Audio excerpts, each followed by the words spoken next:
Saint of the day for March 8th. Saint John of God was born in Montemor-o-Novo, Portugal. In his early adulthood, he served as a soldier, letting his Christian devotion lapse. At around 40 years of age, however, he experienced a profound realization of his spiritual shortcomings. Determined to dedicate himself fully to God, he traveled to Africa, where he hoped both to rescue Christians held captive and possibly receive the crown of martyrdom.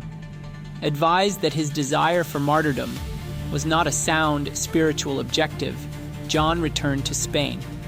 There, he ran a small religious goods store, but still felt restless. One day, inspired by a sermon from Saint John of Avila, he publicly subjected himself to severe self-punishment, loudly repenting of his past life.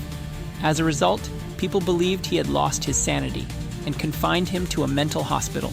During this difficult time, Saint John of Avila visited and counseled him to channel his zeal into caring for others rather than pursuing extreme personal penances.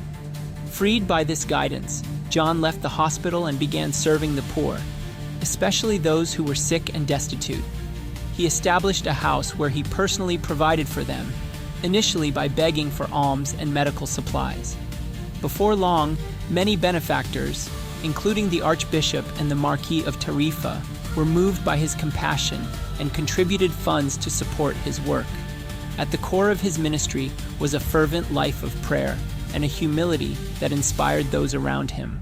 Even after just a decade of service, John's example drew enough followers that, 2 decades after his death, they organized into the Brothers Hospitallers of Saint John of God, now a worldwide religious order. Despite declining health, John continued overseeing the needs of his hospital, appointing someone to ensure the work would continue. He died on March 8, 1550, in Granada, under the care of Lady Ana Osorio, a spiritual companion who greatly admired him. Saint John of God is the patron saint of booksellers, firefighters, heart patients, hospitals, nurses, printers, and the sick. Join a core group today. Visit infernomen.com/core.